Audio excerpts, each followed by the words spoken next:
thank you very much. Thank you all for coming. Thank you. It's a privilege and an honor to be asked to speak to you.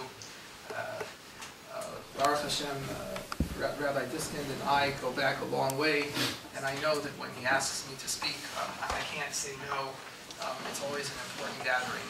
Thank you for coming. We're talking about tonight a topic that is a very important one, jealousy. I know many people that live bitter lives because of jealousy.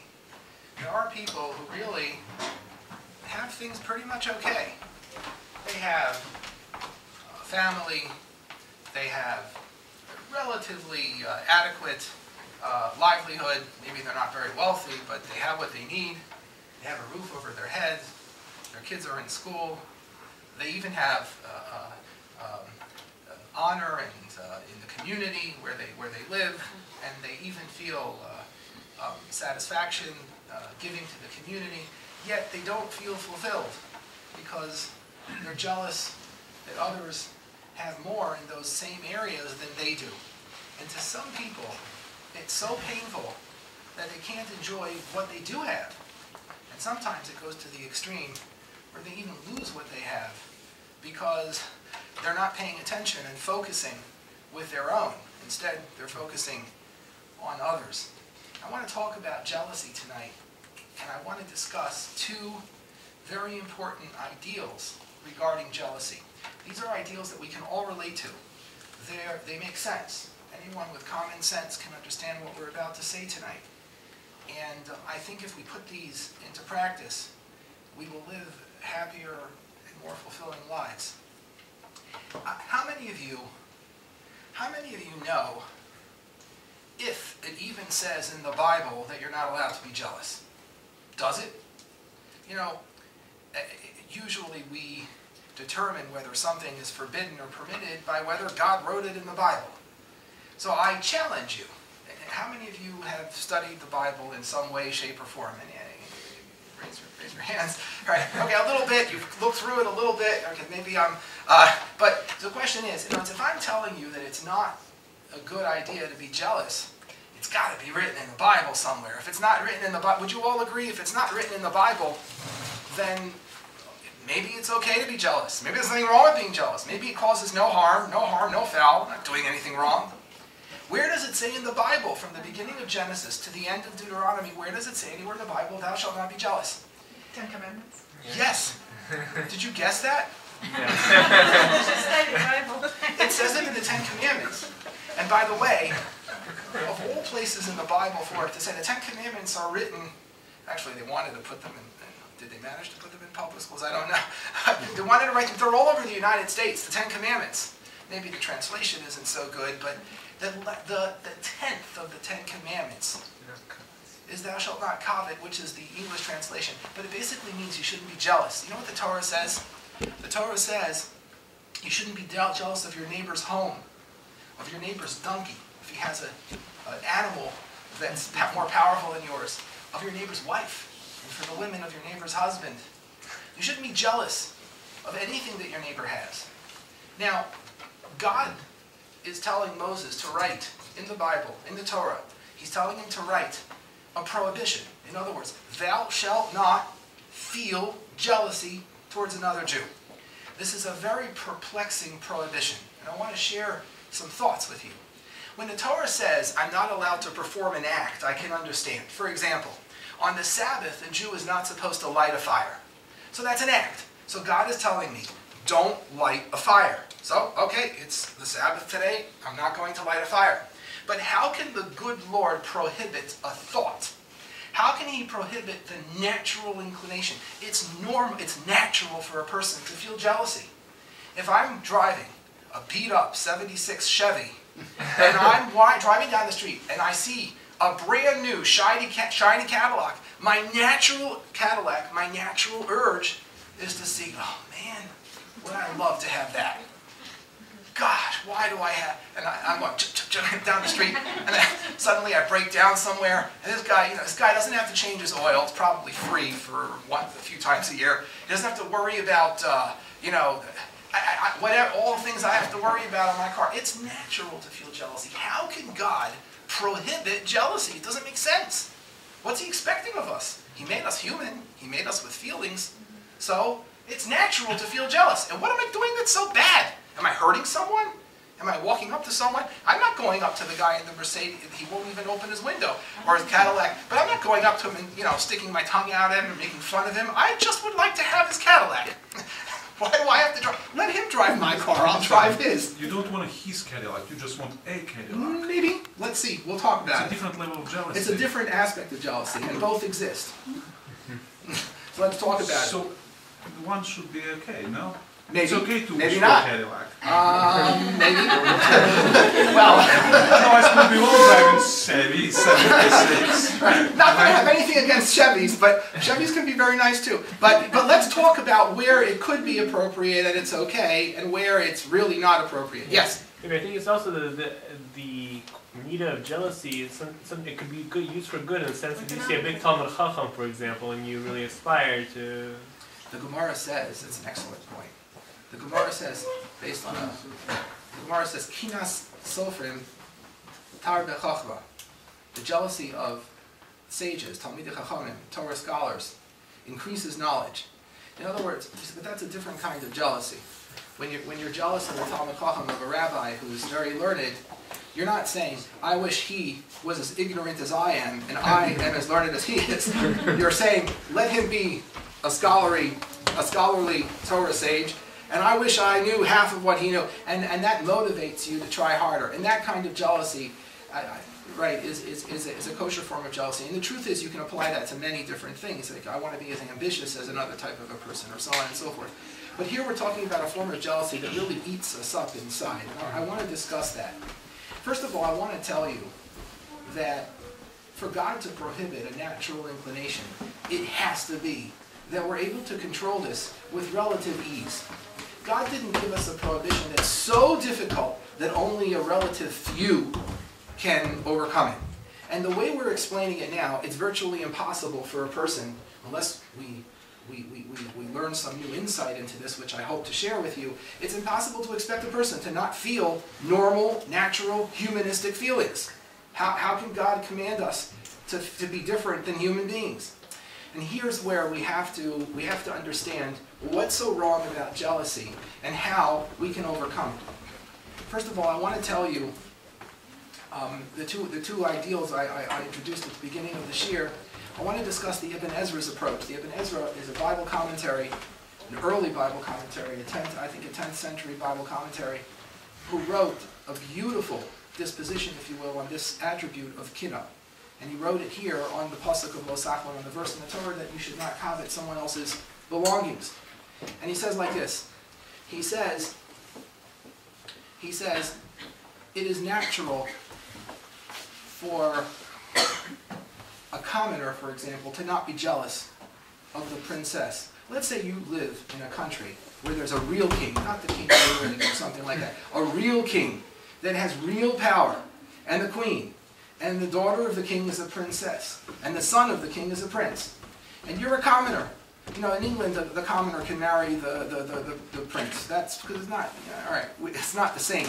But a real king and a real queen, no commoner, unless you have royal lineage, you're not going to marry the prince or the princess. So if a commoner's walking down the street and he sees the princess, he's not going to think, oh, I wish I could, you know, oh, I'm so jealous of that prince who's about to marry the princess, I wish I could. Now, you might fantasize and say, it would be nice if I were royal and I could marry her. But that's a different thought. But to say I'm jealous of the person who's about to marry her, why is it him and not me? You're not going to have such a thought because he's royalty and I'm not. The point is, the Ibn Ezra is trying to make is the following. People are jealous of what they can relate to. I'll give you an example. If I see a bird flying in the sky, am I jealous of the bird? I might think it would be nice if I could fly, but I'm not jealous of the bird. The bird is a bird and I'm a human being. I'm not jealous of the bird. I might fantasize about, I might close my eyes and say, gee, what would it be like if I could fly? I could avoid traffic and get to work much quicker. I could disappear for a day or two if people are annoying me. I could, and I don't have to go to the airport and go through security.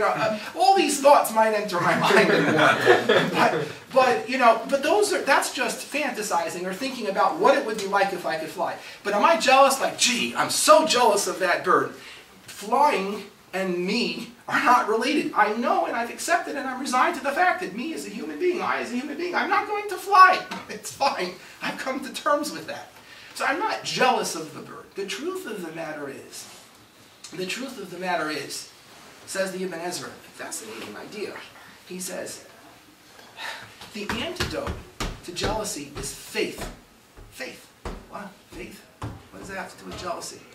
Says the Ibn Ezra, people misunderstand. There's a misconception out there. People think that the reason why my neighbor has such a beautiful home, or has such an amazing car, or a beautiful wife, or whatever it is that he has that I covet, is because he is ambitious, and he is intelligent, and he is driven, and he is this, he is that. Granted, those things are natural reasons for why things happen, but ultimately, it's because the good Lord decided that for him, right now, that's the home he needs to live in. That's the wife he's married to. These are the children that I've given him, and so on and so forth. And for you, what's good for you is that home, or that car, or that wife, or that husband, or that this, or that way. Now you might ask, why, God, why? All right, I don't know. But the fact is, we have to believe as Jews that the good Lord knows what he's doing, and he gives everybody what's best for them at that given moment. And therefore, if you really believe that the good Lord has your best interest at heart, just like he does your neighbor's best interest at heart, why on earth would you be jealous of what they have? You can fantasize, perhaps, and that's not even healthy too, to some degree, but you can fantasize, perhaps, about what it would be like if I had it. But don't be jealous of the person, because if you are, you're really questioning God himself, who knows what's best, and who said, that's what's good for him, and this is what's good for you. So the first thing we need to understand is that faith, that God knows what he's doing, and he runs the world, really leaves very little room for jealousy. To the point where God himself writes in the Bible, in the Torah, thou shalt not covet. God is telling you, if you believe that I have your best interest at heart, I can command you and expect of you not to covet. That's the first approach, and that's the approach of the Ibn Ezra. But I want to say something even, I want to say more fascinating. That's the approach of the Ibn Ezra. In other words, my neighbor's car is as far away from me as the princess is to the commoner. Because my neighbor's car is what God gave my neighbor, and my car is what God gave me. Let's talk about another approach, which is a fascinating one. And this is the approach of Nachmanides, the Ramban, in his commentary to the Bible. And he says, in Parshas Kedoshim, there's a Torah reading in Leviticus and Vayikra. They're the opening verses in the Torah portion, the Torah reading of Kedoshim. It's interesting, the Ramban brings our sages who say that there are verses there that correspond to the Ten Commandments. That means for each of the Ten Commandments, there's a verse in the Torah reading of Kedoshim that corresponds and correlates to it. Now it's interesting. I've gone through all the psukim over there, all the verses. What do you think the verse in the Torah, is a famous verse in the Bible that corresponds to the 10th commandment of thou shalt not covet, the lo sachno. And that verse is, I was shocked when I saw it. That verse is, nope, but good guess. Who said that? Right. What was the answer? I didn't say it yet. No, Oh, what was that answer? Kedoshim to you. You should be holy. There's a verse in the Bible that corresponds to lo sachno. And it blew me away when I saw the verse. The Ramban says, Nachmanides says that the verse that corresponds to not being jealous is Ve'ahavta l'reacha kamocha. You should love thy fellow Jew as you love yourself. Now, at first glance, it might seem, what's the connection? You can sort of feel a connection, but I want to talk about this. Rabbi Simcha Zisel Brody from Yeshiva Chevron has a beautiful, he wrote a beautiful piece on this on this Ramban, and this is what he says. He says, jealousy, I'm not jealous of someone else's belongings or whatever it is that they have. I'm not driven, this is kind of what you were saying before. I'm not merely driven by the fact that I want your car. I'm not driven merely by the fact that I want your car. The truth is, and listen to this, it's a little different than what you were saying.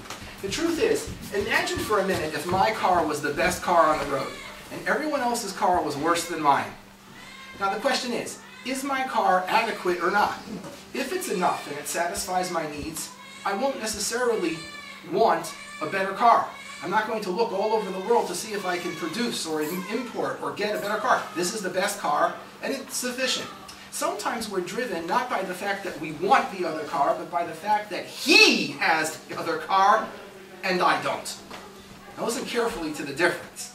So in other words, it's not that I even want his car.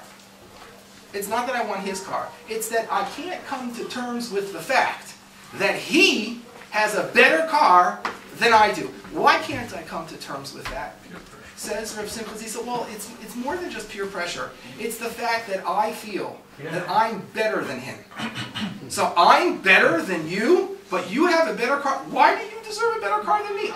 I'm more intelligent than you. I'm more handsome than you. I am more, everything I'm better than you at. I play better softball than you or basketball. There's nothing you can do that's as good as me. So why are you driving a better car? What a chutzpah. And I turn to God and I'm absolutely jealous. So it could be that if you didn't have a better car, I'd be fine with my 75 Chevy. It gets me to where I need to go, terrific mileage, the body of the car is strong, not like aluminum foil like they make them today. It's a terrific car. Why do I need a better car? But you know why I don't need a better car. I'm upset at the fact that you have a better car and I don't. And I want to tell you, people are so jealous of other people. This is really what drives us often, not all the time, but often. A person might be totally satisfied with their spouse. Yeah, good, might be. My spouse is okay. No spouse is perfect. And if you think your spouse is perfect, that's terrific. Then don't listen to a word I just said. But all right, spouses are okay. They're terrific. They're fine. They're great. But sometimes a person might see someone else's spouse and say to themselves, that person's husband treats her a little better than my husband treats me. That's a terrible thing to think. And now, so it depends like this. If what's driving you is, that person is not as good as me, why does she deserve a better husband than I have?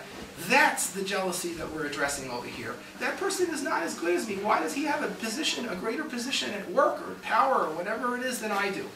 That's what's bothering, that's the danger, and that's the damage that can occur with this type of jealousy. So listen to what Rabbi Stengel says from the Ramban. The antidote to such jealousy is loving thy fellow Jew as you love yourself. The problem here is coming to terms with the fact that someone else can have something better than me. Why? I'm not upset. Why? Because I love them. They're Jewish just like I am, and I love them. We're all from the same people. And I want to prove this to you. Listen to a fascinating Gemara. I saw this Gemara for the first time when I was a kid, when I was a teenager. And you know what? It made perfect sense to me. Even though I wasn't involved in what the Gemara was saying.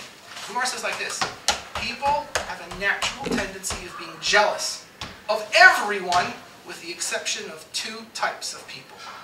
With the exception of, this is what the Gemara says. People are not jealous of their children. Think about it. Think about it. You're, not you personally, but let's say you're killing yourself to make $60,000 a year after taxes to help support your family. Your son's a neurosurgeon. He's making $350,000. He has a car and a house and a vacation house in Florida. You're thrilled for him. You're not jealous. You're saying, gosh, I wish I had my son's house and he had mine. No, thank God my son made it. Now, it's true, we live vicariously through our children, and we look at their successes a little bit as ours. I get that. But it's more than that. It's because you love your son and your daughter more than you love yourself. So why would you be jealous? Why should I be jealous? It's like me having it. You, terrific. Your son is a greater scholar than you. Do you know there are rabbis who pray to the good Lord that their sons should put them to shame? Not literally shame them, but should be so learned that What father doesn't want his son to be a bigger Talmid Chacham than he is, or more righteous than he is, or more saintly than he is, or more kind than he is, or with greater talents than he has? And the same with mothers and daughters. If you love someone, you're not jealous of them. Do you know what the second person the Gemara says? The only other type of person one is not jealous of? Your students. Your students. You're not jealous of your students. You want your students. We're not talking about a student that you taught one thing to.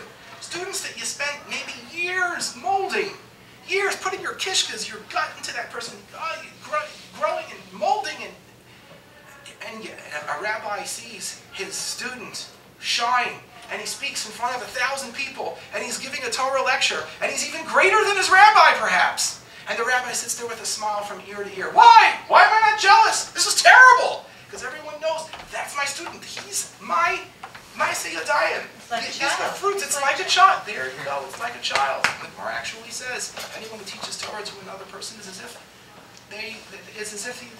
that person is their child. The truth of the matter is, the greatest antidote of the jealousy is loving your Jew like yourself. The reason we're jealous of other people is because we don't like them.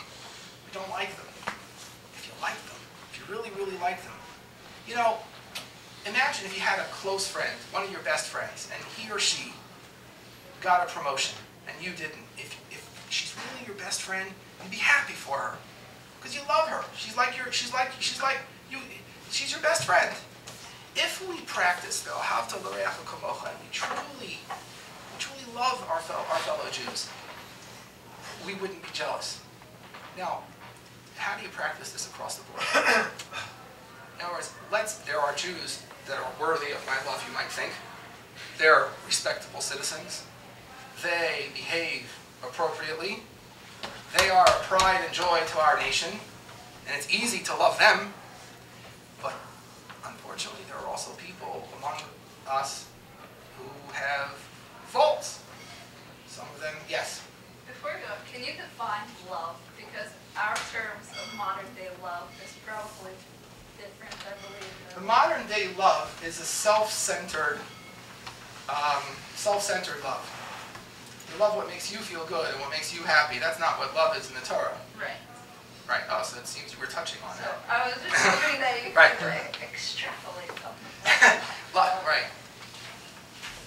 Love is to see the good in another person and appreciate them for who they are, and as a result, there's a bond and a closeness created. That's what love is. Say that again. I'm not sure I can. We have instant replay. I always do it better. I always tell my students at school, when they ask me to repeat things, I always do better the first time. But right, when you're on a roll. Right. Love is seeing the good in another person and appreciating them for that good, which results in a closeness and a bond between the two people. Now, that's what love is from a Torah perspective, and that's what love in marriage is all about. Love in marriage is looking at the qualities in each other and appreciating each other for who they are and giving to one another, not taking. Obviously, if the husband's giving to the wife or the wife is giving to the husband, one has to receive or else the other can't give. But it's a giving relationship, and that promotes and creates love. It creates a bond that's very strong. So here's the thing: if we're saying that in order to counter this kind of jealousy, you really have to love every Jew. How do you do that? It seems difficult because everyone has someone in their lives who, although they're from our nation and so on and so forth, but not necessarily people that we want to emulate, people that we respect, people that we feel deserve our affection. So how do we really keep the principle of Ahavta l'reacha kamocha, which in and of itself, the sages call a klal gadol b'Torah, one of the fundamental principles of Judaism. And especially now that we're saying that it's the antidote for jealousy. How do we do this? I once heard Rabbi Frand, someone asked him a question. Someone said, someone had a parent who they felt wasn't worthy of their respect. they didn't, whether it was a father or a mother, I don't know, they felt their parent was not a good person. And maybe even didn't treat them so nicely when they grew up. And I can't respect my father, let's say. I can't respect him. He's not a man that I can respect. But the Torah says, honor thy father. How can I honor such a man? It's the same question. How can I love my fellow Jew if my fellow Jew is not worthy of my respect and my honor? And here, Rabbi Stengel had a very interesting insight. And he said like this. He said, the truth of the matter is, God commands us to honor, to love every Jew. God commands us to honor our parents. God created the entire world. He created all people in the world. And He created the Jews among the world. And they have a special status and elevation in God's eyes. And because of that status and that elevation, God commands us to love our fellow Jew. Jews are connected. Jews are one. And loving your fellow Jew is, in a way, loving the whole unit of Judaism, which God elevated and sanctified in the world. How do we do it? So Rabbi Stengel said, beautiful thought. You know, at the time that the question was asked, there was an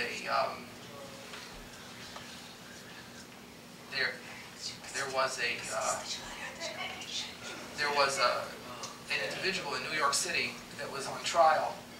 He was the head of a mafia family, and he was on trial for terrible things: extortion, murder, racketeering. I mean, the list. Not a very nice guy. And every day in court, his defense attorney got up and made him sound like an angel.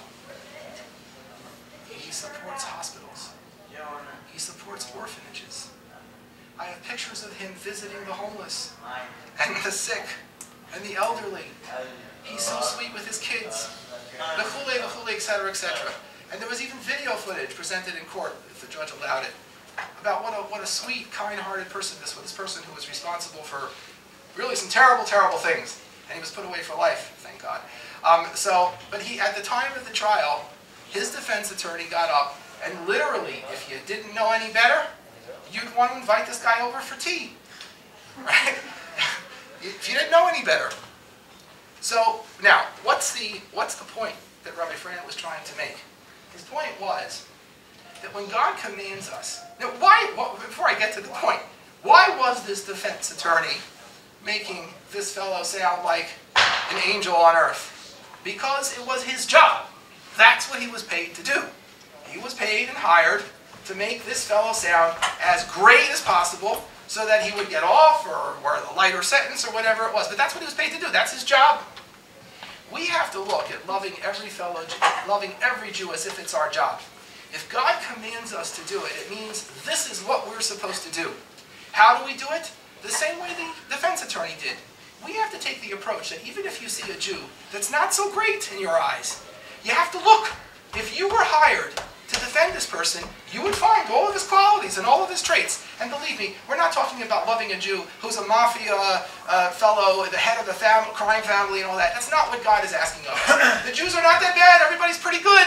We just don't like them. We don't like this. We don't like that about them. It's much easier. Imagine that you were hired by the person for $600 an hour. You're a New York City attorney, okay? And, and you are hired to find this person's attributes, to find this person's milos, to find the qualities of this person. Believe me, you'll find them very quickly. And if you find the quality in a person, you can appreciate the person for who they are. You don't have to go far. You don't have to lie. We're not asking you to make things up. The defense attorney did not make things up. This mafia fellow did support hospitals and did support old age homes, but so what?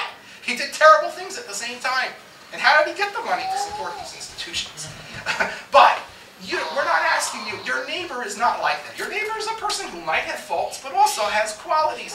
Focus on the qualities. Why? Because that's what you're paid to do. That God is paying you a lot more than this fellow's defense attorney. Believe me, I'm telling you, God's paying you a lot more. So that's what we're supposed to do. And if we look at every Jew, including our parents, certainly, or whoever, if we look at their qualities and we say, this is a person worthy of my respect, this is a person worthy of my love, this is a person worthy of my affection,